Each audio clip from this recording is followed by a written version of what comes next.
नमस्ते दोस्तों। स्वागत है आपका हमारे बिल्कुल नए चैनल स्टॉक सेंस में।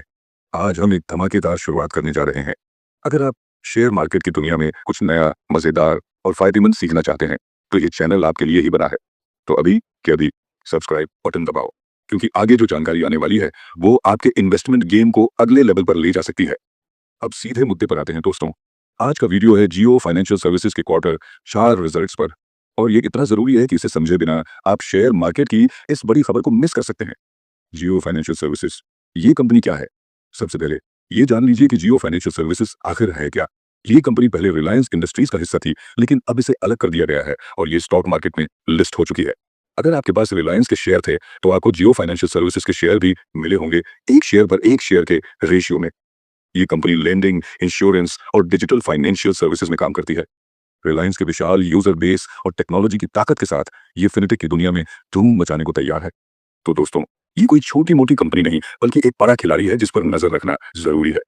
स्टॉक का हाल, बाजार में क्या चल रहा है? जब से ये स्टॉक मार्केट में लिस्ट हुआ है, इसमें काफी उतार चढ़ाव देखने को मिला है। कभी कीमत ऊपर, कभी नीचे। ये एक रोलर कोस्टर राइड की तरह रहा है।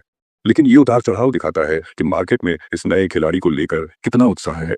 रिलायंस की मजबूत पैकिंग और कंपनी के ग्रोथ प्लान को देखते हुए बड़े बड़े निवेशक इस पर पैनी नजर रख रहे हैं। और आज के नंबर्स देखने के बाद आपको भी लगेगा कि ये स्टॉक कुछ खास है। कंपनी के नंबर्स आसान भाषा में समझे। चलिए अब नंबर्स को स्टेप बाय स्टेप डिकोड करते हैं।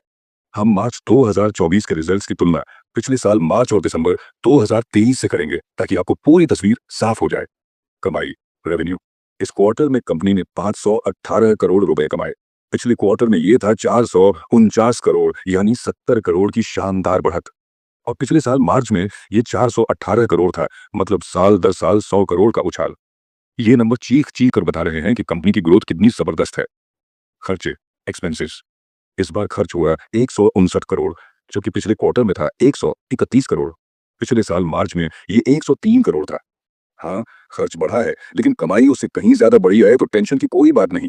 प्रॉफिट बिफोर टैक्स, टैक्स से पहले का मुनाफा रहा 396 करोड़। पिछले क्वार्टर में था 377 करोड़ और पिछले साल 393 करोड़। साल दर साल बड़ा उछाल नहीं, लेकिन क्वार्टर टू क्वार्टर थोड़ी बढ़त है, जो स्टेबिलिटी दिखाती है। नेट प्रॉफिट, टैक्स के बाद फाइनल प्रॉफिट रहा 316 करोड़। पिछले क्वार्टर में 295 करोड़ और पिछले साल 311 करोड़। छोटी सी ग्रोथ है, लेकिन ये स्थिरता बताती है कि कंपनी सही रास्ते पर है। ईपीएस, इकमाई प्रति शेयर, शेयर होल्डर्स के लिए बड़ी खबर। ईपीएस इस बार रहा 50 पैसे, जो पिछले क्वार्टर के 46 और पिछले साल के 49 से बेहतर है। ये छोटा सा जंप बता रहा है कि कंपनी सही दिशा में बढ़ रही है। इन नंबर्स को देखकर एक बात साफ है, जियो फाइनेंशियल सर्विसेज ग्रोथ के हाईवे पर तेजी से दौड़ रही है और मुकाबले के बाजार में भी अपनी पकड़ मजबूत कर रही है। बोनस, डिविडेंड की खुशखबरी। अब आते हैं उस खबर पर जिसका इंतजार हर शेयर होल्डर को होता है। कंपनी ने 50 पैसे प्रति शेयर का डिविडेंड डिक्लेयर किया है। ये इनका पहला डिविडेंड है और ये शेयर होल्डर्स के लिए किसी तोहफे से कम नहीं। डिविडेंड मतलब क्या? जब कंपनी मुनाफा कमाती है तो वो अपने निवेशकों को उसका एक हिस्सा देती है। ये दिखाता है कि कंपनी के पास कैश की कमी नहीं है और वो अपने शेयर होल्डर्स को रिवॉर्ड करने में सक्षम है। 50 पैसे भले ही कम लगे, लेकिन ये एक मजबूत शुरुआत है। लंबे समय के निवेशकों के लिए ये एक बड़ा सकारात्मक संकेत है। बिजनेस अपडेट, ग्रोथ की रफ्तार तेज। कंपनी का एयूएम यानी एसेट्स अंडर मैनेजमेंट अब 10,000 करोड़ के पार पहुंच गया है। पिछले क्वार्टर में ये था 4,200 करोड़, यानी दोगुने से भी ज्यादा की ग्रोथ। और ये रुकने वाली नहीं है। कंपनी का नया जियो ऐप भी कमाल कर रहा है, जिसके 8 मिलियन मंथली एक्टिव यूजर्स हो गए हैं। ये नंबर चिल्ला चिल्ला कर कह रहे हैं कि कंपनी फुल ग्रोथ मोड में है। भविष्य की संभावनाएं, बड़े सपने, बड़ी मंजिल। आने वाले दिनों में जियो फाइनेंशियल सर्विसेज से कुछ बड़े ऐलान हो सकते हैं, जैसे कि इंश्योरेंस सेक्टर में एंट्री, पेमेंट बैंक लाइसेंस या फिर कोई बड़ी पार्टनरशिप। सोचिए, अगर ये कंपनी इंश्योरेंस में उतरती है तो रिलायंस का विशाल कस्टमर बेस इसके लिए तैयार बैठा है। और अगर पेमेंट बैंक लाइसेंस मिलता है तो जियो के इकोसिस्टम के जरिए बैंकिंग सर्विसेज देना गेम चेंजर साबित हो सकता है। इन सब से कंपनी की ग्रोथ आसमान छू सकती है। तो दोस्तों, इस स्टॉक पर नजर रखना तो बनता है। अभी खरीदें, फायदा कमाएं। इतने शानदार नंबर्स, पहला डिविडेंड और भविष्य की बड़ी संभावनाओं को देखते हुए जियो फाइनेंशियल सर्विसेज का शेयर अभी एक सुनहरा मौका लग रहा है।